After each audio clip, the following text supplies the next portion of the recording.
You thought I was gonna come out of the corn. Gotcha! Hey, Nicole Steckline, technical agronomist for DeKalb and Asgrow in Northeast Iowa. It's July 8th and the perfect day to go in, dig some roots, and evaluate and rate these roots to determine how much damage has been caused by rootworm. So here's a quick refresher on how to do that. So we use the Iowa State University NIS or Node Injury Scale. This scale goes from 0 to 3, 0 being no feeding, 3 being 3 complete sets of roots that have been chewed to within 1.5 inches of the stalk. So the first thing you're gonna do is go to the first set of roots that really have been in the soil and are showing injury. You are going to estimate or calculate the percentage of that node that has been fed to within 1.5 inches of the stalk. You're gonna move those back and go on down the line until you have 3 nodes scored. So if you have, say, 50% of a node that has been chewed within 1.5 inches, then that brings you to a score of 0.5. And then you'll do the next node. Let's say you have 10% of the next have been fed. So you take your 0.5 and your 0.1, and that root has a score of 0.6. So here are some examples. Don't mind the puppy. She just really wants to chew on these roots. So we're gonna start with this node of roots right here because this is the first node where we can start to see damage. This is a set of brace roots.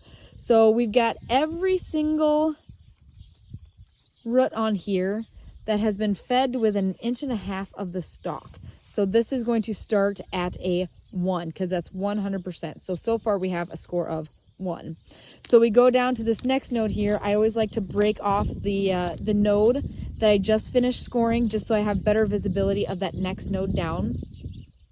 So let's see here. We've got 1 here that's fed. We've got 2 more here that are fed. Another one here. Another one here. 2 more there.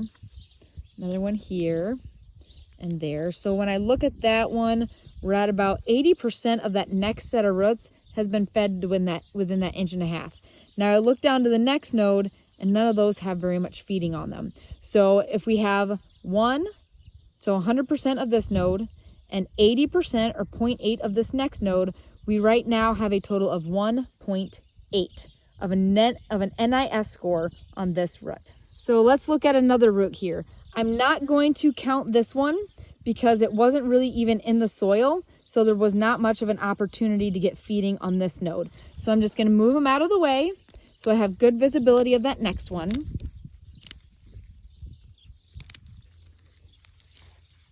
And I'm going to start scoring this node here. So I've got 3 little roots right here that were fed on within 1.5 inches.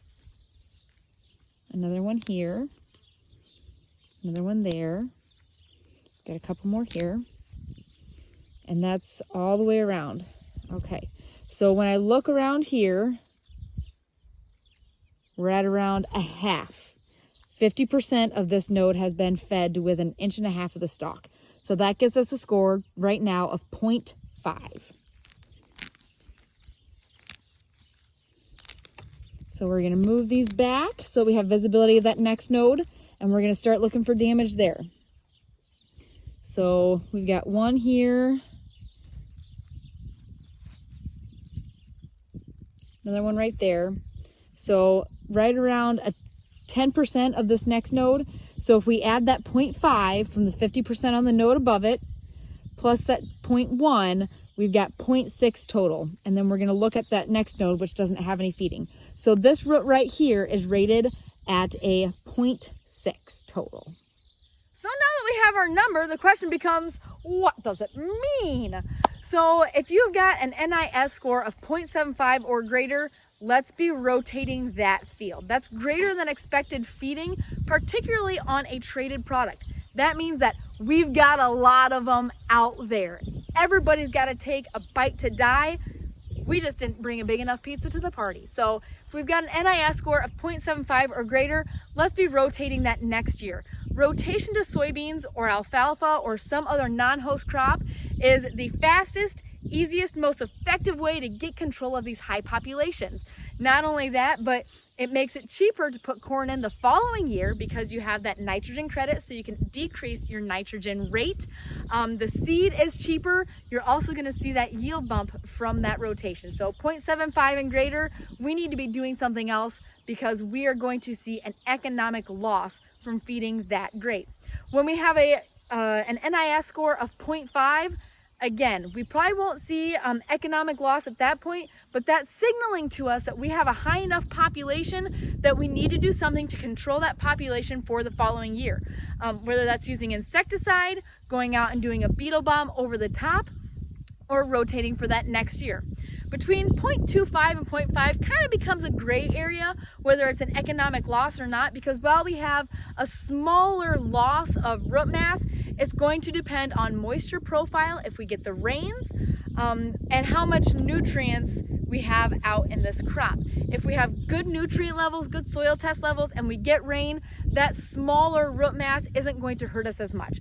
But if we have poor soil tests and we don't get a whole lot of rain, having that extra root mass would have really been of great benefit to us.